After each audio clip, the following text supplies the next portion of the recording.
চাঁদপুরে একের পর এক রাসেলস ভাইপার সাপের দেখা মিলছে। এরই মধ্যে কয়েকটি মেরেও ফেলা হয়েছে। এই অবস্থায় স্থানীয়দের মধ্যে এই সাপ নিয়ে আতঙ্ক বিরাজ করছে। শুক্রবার সকালে চাঁদপুরে মেঘনা নদীর পাড়ে শহর রক্ষা বাঁধে কাজ করছিলেন কয়েকজন শ্রমিক। বালু ভর্তি জিও ব্যাগ ফেলার সময় হঠাৎ একটি সাপ দেখতে পান তারা। এক পর্যায়ে পিটিয়ে সাপটিকে হত্যা করা হয়। এটি রাসেলস ভাইপার বলে দাবি করেন স্থানীয়রা।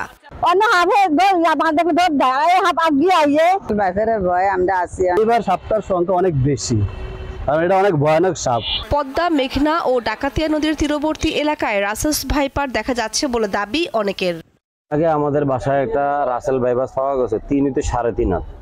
এটা আমি বন বিভাগে ফোন দিছিলাম, ওনারা বলতেছে আমাদের ইনস্টিমেশন নাই, কোনো যন্ত্রপাতি নেই, আমরা এটা ধরতে পারবো না। বন বিভাগ জানায় বর্ষায় চরাঞ্চল ডুবে যাওয়ায় বিষধর সাপ লোকালয়ে আসছে।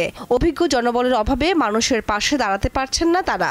আমাদের এই পর্যন্ত আমরা যা খোঁজ পাইছি, একটা আমরা ওদের ছোট বাচ্চা উদ্ধার করছি, আর এরকম কোনো সাপের খোঁজ পাই নাই। তারা আমার চাঁদপুরে আসলে সাপ ধরার এক্সপার্ট নাই। সাপে কামড়ালে ঝাড়ফুঁক ও ওঝার কাছে গিয়ে সময় নষ্ট না করে দ্রুত হাসপাতালে নেওয়ার পরামর্শ স্বাস্থ্য বিভাগের।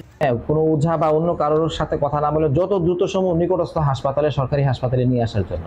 রাতের বেলা বা এই অন্ধকারে হাঁটার সময় হাতে একটা টর্চ লাইট লাগবে, একটু সাউন্ড করে হাঁটবে, একটা হাতে একটা লাঠি রাখতে পারে। তিনি জানান বিষধর সাপের কামড়ের চিকিৎসায় পর্যাপ্ত অ্যান্টিভেনম রয়েছে, তাই অহেতুক আতঙ্কিত হওয়ার কিছুই নেই। দীপ্ত, বার্তা কক্ষ।